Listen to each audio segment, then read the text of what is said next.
शहरी आरोग्य केंद्र मसानगंज अंतर्गत संत कबीर नगर येथे डॉक्टर विशाल काळे आरोग्य अधिकारी यांच्या मार्गदर्शनाखाली शहरी आरोग्य पोषण दिन घेण्यात आला। त्यामध्ये शहराचे 7 रोग नियंत्रण अधिकारी डॉक्टर रुपेश खडसे यांनी पोषण दिनानिमित्त आपल्या आहारात विटॅमिन अ, ब, क, ड, ई चे स्त्रोत व ते आहारात कसे घ्यावे व त्यांचे फायदे सांगितले। तसेच ते आहारात न घेतल्यास होणारे आजार सुद्धा सांगितले। आपला परिसर स्वच्छ करावा, एक दिवस कोरडा पाळावा, साठलेले स्वच्छ पाणी खाली करावे व डेंग्यूची उत्पत्ती नष्ट करावी असे जाहीर आवाहन जनतेला केले। वैद्यकीय अधिकारी डॉक्टर विक्रांत राजूरकर यांनी टीबी होऊ नये म्हणून परिसरात कोणालाही 2 आठवड्यापेक्षा जास्त दिवस खोकला, भूक मंदावणे, वजन कमी होणे, मानेवर गाठ असणे असे लक्षणे दिसले की जनतेने त्याची माहिती शहरी आरोग्य केंद्रात द्यावी असे सांगितले।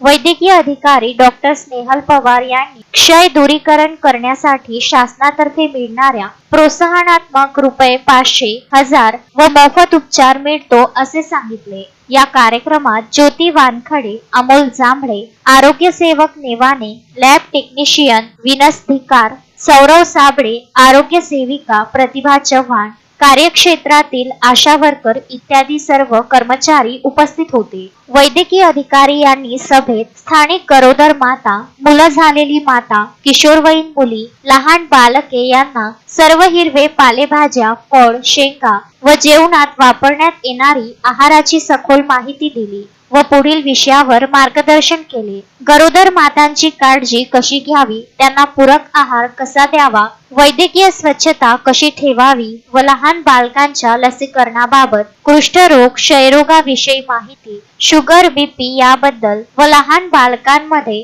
मधुमेहाचे प्रमाण का जास्त झाले ते कमी कसे केले पाहिजे, NCD डे कशा पद्धतीने राबवावे अशी माहिती दिली। परिसरातील लाभार्थ्यांची आरोग्य तपासणी, बीपी, शुगर तपासण्यात आली। शांततेत मोठ्या संख्येत हा कार्यक्रम पार पडला। यामध्ये महिलांनी छान प्रतिसाद दिला। Vidarbha news bureau, Amravati.